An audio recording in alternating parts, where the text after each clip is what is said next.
मैं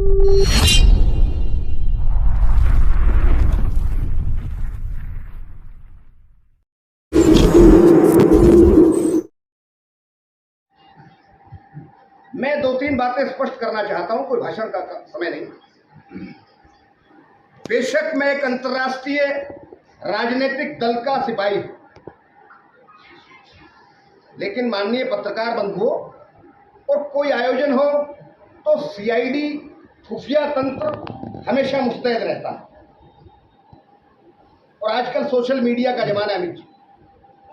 मैं स्पष्ट करना चाहता हूं मेरी मंशा, मैं व्यापारी पहले हूं, राजनीतिक दल का व्यक्ति बाद में।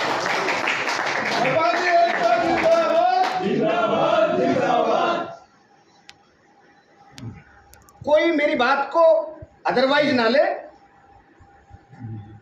प्रशासन से भी, सरकार से हम बीच में सेतु का कड़ी का काम करेंगे। इस व्यापार मंडल संघर्ष हमारी आदत तो है, हमारी रगों में है, हमारे संस्कार संघर्ष से परिपूर्ण हैं।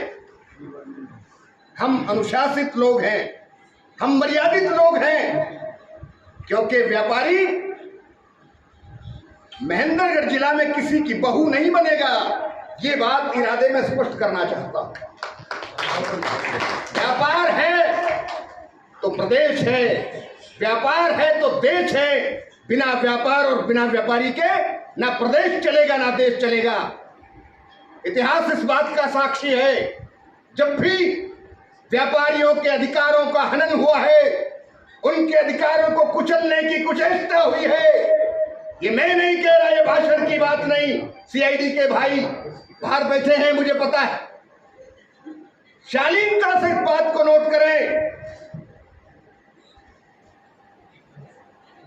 व्यापारी के साथ अगर कहीं कोई बदतमीजी हुई तो ठीक नहीं होगा। व्यापारी सरकार चलाता है, सबसे ज्यादा रेवेन्यू देने वाला कोई वर्ग है तो आप लोग। व्यापारी क्या चाहता है? केवल अपना मान सम्मान चाहता है, और मान सम्मान देना पड़ेगा। दिलाना जानते हैं। परमपिता परमेश्वर की बहुत भारी कृपा है और लोगों की शुभकामनाएं, बड़ों का आशीर्वाद और जन भावनाएं हमारे साथ। सरकार व्यापारी हित में काम करेगी, नतमस्तक होकर उसको अप्रिशिएट करेंगे, अभिनंदन करेंगे, स्वागत करेंगे, सरकार का धन्यवाद करेंगे। अरोड़ा साहब सरकार के प्रतिनिधियों को सम्मानित भी करेंगे। लेकिन अगर जिला प्रशासन और सरकार व्यापारी की जानबूझ के अनदेखी करेगी तो वही घोड़े वही मैदान है। लड़ना भी जानते हैं, भिड़ना भी जानते हैं। इतिहास कभी मिटा नहीं करता। सड़क पे काम किया है, सड़क पे काम करेंगे। अच्छे काम की सरकार की तारीफ करेंगे।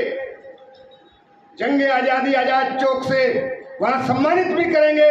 लेकिन यदि किसी की फितरत, यदि किसी की मानसिकता, यदि किसी अधिकारी की बददिमागी होगी, उसका पक्का इलाज करेंगे। हमारे पास ट्रॉमा सेंटर भी है, व्यापारियों के पास आईसीयू भी है। जिसको ऑपरेशन चाहेगा उसका ऑपरेशन करेंगे, और भाई वैसे गोली दवाई से ठीक होना चाहेगा उसको नॉर्मल डोज दे देंगे। लेकिन उसके बाद भी ठीक नहीं हुआ तो मामला फिट कर देंगे। घबराने की जरूरत नहीं है, भगवान आपके साथ है, इलाका आपके साथ। व्यापार मंडल, मान लो कोई व्यापारी, जिस व्यापारी की लागत बेचारे की दुकान की 1 लाख रुपया है और उसी से जीवन यापन 200, 250, 300 रुपए की मजदूरी करके अपने बच्चों का पेट पालता है, उनका भरण पोषण करता है, अपने परिवार को वो आगे बढ़ाने का प्रयास करता है। इत्तेफाकन खुदा न खास्ता कोई मिसहैपनिंग हो जाए, उसकी शाम की रोटी का इंतजाम कौन करेगा? व्यापार मंडल उसका इंतजाम करेगा। किसी व्यापारी से आर्थिक बोझ नहीं डाला जाएगा। हमारे पास बहुत सोर्सेज हैं, बहुत कोष हैं, क्योंकि मेरे पास आपका जो कोष है उससे बड़ा कोई कोष नहीं, मित्रों से बड़ा कोई पूंजी निवेश नहीं। ना अर्थ की परवाह पहले की ना आगे करेंगे। बहुत भगवान की कृपा से भामाशाहों का आशीर्वाद मुझे इसके पास मौके पे पहुंचेंगे। लाख तो नहीं, लेकिन जो भी कंपनसेट व्यापारी मंडल कर सके उसका मौके पे उसको अर्थ दे के आएंगे, ताकि शाम का भोजन वो अपने परिवार के साथ करे। ये आज हम घोषणा करते हैं। कंप्लाइंस करेंगे, इंप्लीमेंट करेंगे, इसको कार्यान्वित करेंगे, इसको कार्य रूप देंगे। आज हम इस बात का ऐलान भी करते हैं, शपथ भी लेते हैं।